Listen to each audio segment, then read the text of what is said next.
Հարություններ մեր փոքրիկին, հա։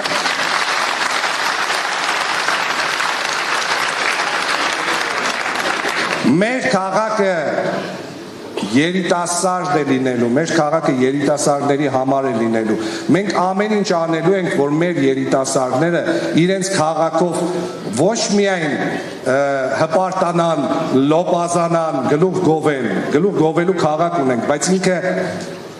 երիտասարդի համար մշտապես վերադառնալու ցանկություն պիտի առաջացնի։ Մենք ամեն ինչ անելու ենք, որ մեր երիտասարդները տարվա ընթացքում 3 տաղանդավոր շնորհաշատ երիտասարդ ենք ընտրելու արտար ազնիվ ընտրությունների միջոցով պարզ ու թափանցիկ եւ հնարավորություն ենք տալու իրենց սովորելու աշխարհի լավագույն համալսարաններում, ֆինանսավորելու ենք իրենց ուսումը։ Ուսումից հետո չենք պարտադրելու, որ միանգամից վերադառնան, այլ պրակտիկ դաշտում նախ իրենք պիտի կայանան, որպես լավ մասնագետներ։ Եթե դա պահանջում է նույնիսկ 10 տարի մնալ, կայանալ, լավ մասնագետ դառնալ, այո, աշխատել գումար եւ այդ աշխատած գումարով նոր վերադառնալ սեփական քաղաք, անել ներդրում, զարգացնել քաղաք եւ քո փորձը փոխանցել արդեն նոր սերունդին։ Մեր քաղաքը սոցիալական արտարության խորհրդանիշ ենք դարձնելու։ Մեր քաղաքում սոցիալական կարիքից դրդված չպետք է լինի երեխա, որը սոցիալական կարիքից դրդված դպրոց չգնա։ Գումար չունենալու կամ կոշիկ չունենալու պատճառով։ Չպետք է լինի ծեր, որը սոցիալական կարիքից դրդված չկարողանա գնա հասնի պոլիկլինիկա։ Մենք ունենալու ենք կոնկրետ բաժին, կոնկրետ հանձնաժողով, որը տեղորոշելու է, իմանալու է բոլոր այդ մարդկանց տեղը, զբաղվելու է իրենցով, ստեղծելու ենք համակարգ, որ ոչ թե նվազագույն պայմանները ստեղծենք այդ մարդկանց համար, այլ հնարավորություն տանք իրենց զարգանալու, հնարավորություն տանք մեկնարկային սոցիալական ճիշտ կետ ունենալու համար։ Երբ ես խոսում եմ սոցիալական արտարությունից, դա նաև վերաբերվում է տնակներում ապրող մեր համակարգացիների։ Ի վերջո մեկը միշտ պետք է լուծել այս հարցը։ Ով եկավ, ասես լուծելու ենք այս հարցը։ Ով եկավ 30 քանի տարի լուծում են, լուծում չի ստանում։ Մենք մեր դիմաց առաքելություն ենք դրել, որ մինչև երկրաշարժի 40-րդ տարելիցը Գյումրիում տնակներում ապրող մարդ չպետք է լինի։ Ու մենք չենք փորձելու տարանջատել, այ դու ստացել ես, վաճառել ես։ Տեսեք, մարդը կարող է կարիքից դրդված կյանքի այնպիսի իրավիճակում է հայտնվել, որ ամուսնու կամ կնոջ կյանքը փրկելու համար պետք է եղել տվյալ բնակարանը վաճառել, բայց ինքը արդեն 20-25 տարի այդ տնակում է ապրում։ Լավ, մենք որպես համայնք սոցիալական պատասխանատվություն կրում ենք այդ մարդու հանդեպ, թե չէ։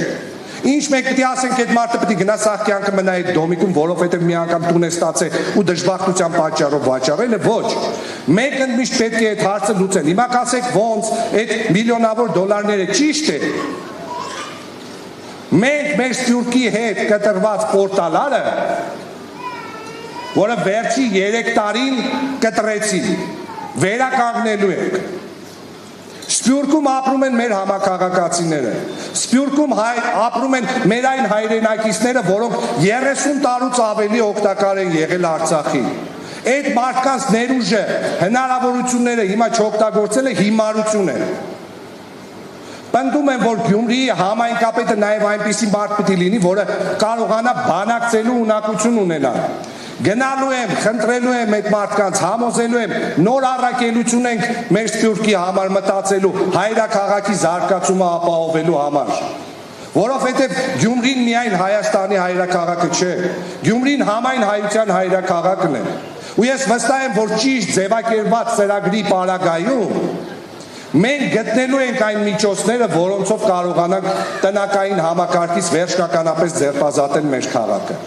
Ազատված տարածքներն էլ տրամադրելու ենք ներդրողներին, որպեսզի իրենք արդյունաբերական հզորությունները զարգացնեն։ Ընթացքում այդ իմ ասած սպառման նոր շուկաներ գտնելով մեր դաշնակցային հարաբերությունները ճիշտ հիմքերի վրա բերելով զարգացնելու ենք մեր քաղաքը։ Սոցիալականի մասին խոսելով անպայման պիտի խոսեմ նախադպրոցական կրթության մասին։ Մեր բոլոր սպորտ դպրոցները անվճար պիտի լինեն։ Մենք երեխայից գումար չպիտի վերցնենք իրեն ապագայում աշխարհի չեմպիոն կամ օլիմպիական չեմպիոն պատրաստելու համար։ Այսինքն մենք երեխայից փող ենք վերցնում, որ վաղը ինքը մեր քաղաքին ու մեր հանրապետությանը համբավ բերի։ Դա սխալ է։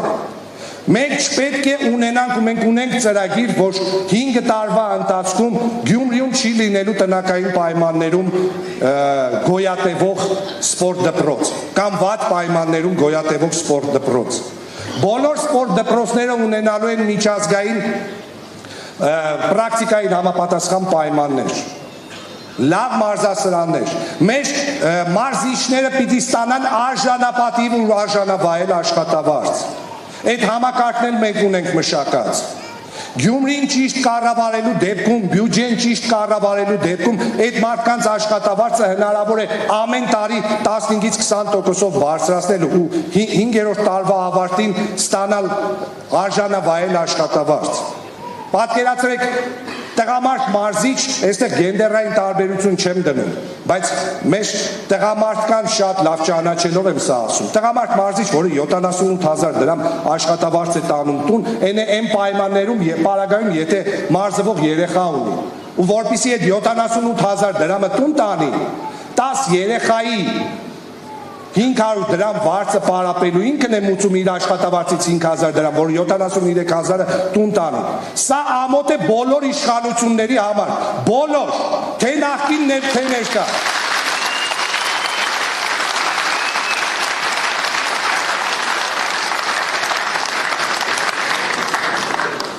Բոլոր երաժշտական դպրոցները